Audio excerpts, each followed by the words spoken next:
with Attorney General candidate Curtis Hill. Curtis, we're certainly glad you're here on We the People, the Thank voice you, of liberty. Thank you, Rick. Ohio River That's where I want to be. There you Thank you very much. But, Curtis, we're here at Luke Messer's picnic, and I know that you've been moving throughout the state, very active, very busy. Tell us some things that you've done lately and that people should know about. Absolutely. Well, I'm very excited about being back here because when we first started having the idea of running for Attorney General, we came to this picnic before we had announced. So we were able to meet a lot of folks in the 6th District and had a very warm reception, and that was very helpful to deciding, yeah, this is something we ought to be doing. But since the convention, which was very successful, first thing I did was I went home and cleaned out the garage and mowed the grass a few times, got acquainted with my family. But we've geared back up. We had to pull out of convention mode and start our process for the general election, revamp our team, and so we're now back out, moving around the state, trying to get our message out, talking about the importance of freedom, talking about the importance of choosing what type of country we want to be. We can either be a country that continues to grow the government and having government decide what it wants you to do, or we can be a country that's going to decide the people are going to choose, because government's only purpose is to do what the people need.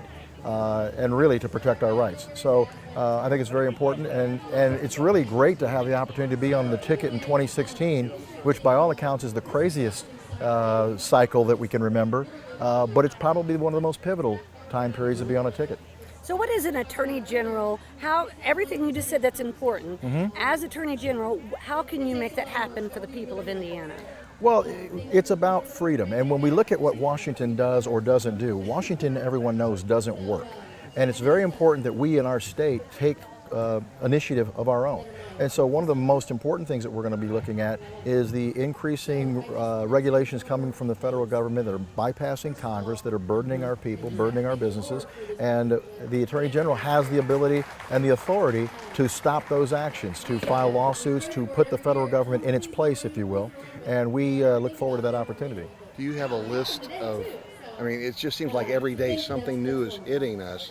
I mean, it's a federalist role that you're describing, and it just seems like every day that we've got some new thing coming down to intrude on us. We do. And it's happening every day because it is continuous. It's not like that there's one or two things. It's the federal government has a long-standing history, primarily because we have let them come out with this attitude that we know best. And we have to reverse that and make sure that everyone, including our own folks, understand, no, we know best. Government's purpose is only to secure our God-given rights, period.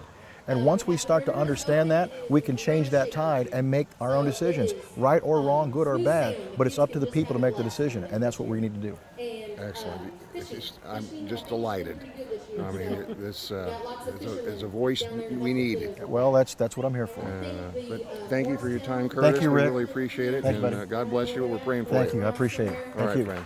Thank you. Thank you very much. I appreciate it. It's Rick Roos, Lisa Seng, Shadday, Curtis Hill at Luke Messer's picnic. I couldn't figure out where we were. Thank you. God bless.